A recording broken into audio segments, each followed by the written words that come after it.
कि जामी हो पेटी में,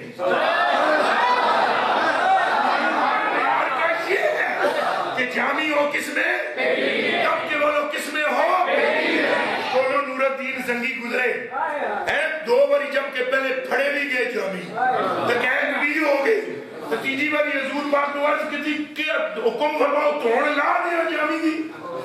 ये नक्शबंदियों के पीर है जामी।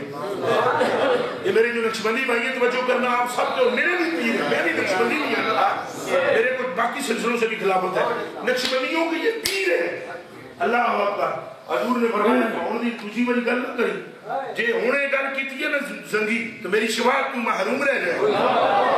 अर्ज कीती जे कदे एडा मकबूल है जामी तो मुड़ मुड़ के मन रोक दे क्यों, मुड़ मुड़ के मन रोक दे। हजूर ने फरमाया तू इस गल नू छड़, उथे तू नहीं पहुंच सकता जिस दी वजह तू मैं रोक रहा। ये इश्क का मस्ताना है, ये इश्क में दीवाना है, तुझे क्या पता, छोड़ तू बस उसे आने ना दे। अगर यार सुल्ला जी आए तो की हो जाएगा, फरमाया छड़ना तेनू मैं कह दसा जे वो आ गया तो कबर फटेगी, मुझे उसके खराब